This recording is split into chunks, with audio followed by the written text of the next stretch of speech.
Eu vou conversar agora aqui no telão do Fala Que Eu Discuto com o sociólogo Renato Leme Júnior. Renato, seja bem-vindo, boa noite. Ótima noite. Primeiramente, agradeço, Bispo Edgar, pela oportunidade e aos amigos também do Fala Que Eu Te Escuto. O prazer é Bom, do nosso. ponto de vista sociológico, a intolerância religiosa não é um fenômeno isolado da religião, mas um reflexo nítido de como as sociedades lidam com as suas diferenças, com a sua identidade ou mesmo com a relação de poder. Religiões funcionam como sistemas de sentido, né? Elas organizam valores, comportamentos e pertencimento social também. O problema começa quando a identidade religiosa deixa de ser algo vívido e passa a ser usado como ferramenta de exclusão. A sociedade mostra que grupos humanos tendem a criar fronteiras simbólicas entre o nós e o eles. Essas fronteiras ajudam a construir identidade, mas quando se tornam rígidas, geram intolerâncias. Quando o outro é visto não apenas como o diferente, mas como uma ameaça moral ou social, abre-se espaço para discriminações, violência e até mesmo a perseguição. Historicamente, a intolerância religiosa, ela cresceu quando a religião estava associada a poder político ou mesmo a poder institucional. Nesses casos, o discurso religioso funciona como legitimação da violência. Perseguir o outro passa a ser visto como um dever moral e não como uma violação de direitos. Ou seja, muitas violências chamadas de religiosas têm muito mais viés político, econômico e social do que propriamente espirituais.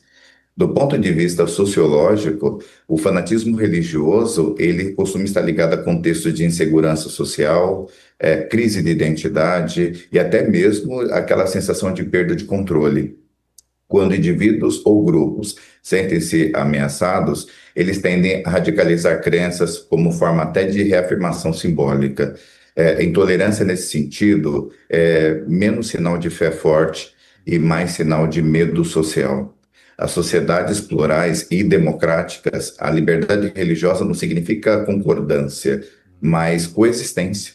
Coexistência pacífica. É possível defender convicções religiosas com firmeza sem negar a dignidade do outro.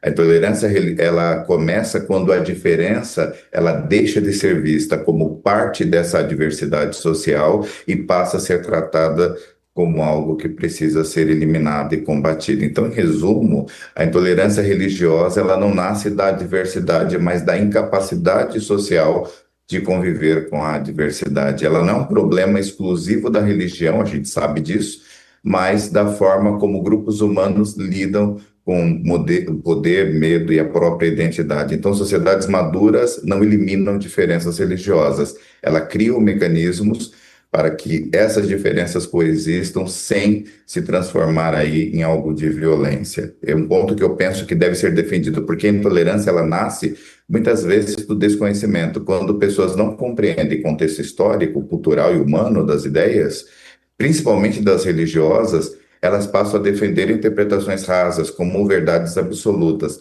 A educação, ela amplia a visão e reduz o medo do diferente. Discordar não significa desrespeitar. Diálogo sincero permite ouvir o outro, entender as suas motivações e reconhecer a sua dignidade como pessoa humana. A empatia, ela não exige a discordância, mas exige humanidade. Cada pessoa é responsável por como usa as suas crenças e opiniões. A fé, quando bem compreendida, ela não gera violência, muito menos exclusão, mas transformação interior e respeito ao próximo. Então, combater a intolerância começa com atitudes pessoais do cotidiano, e eu penso que é assim que a gente avança a sociedade. Tá certo. Renato, muito obrigado pela sua participação. Tudo de bom. Um abraço. Eu agradeço, um abraço, ótima noite. Você também.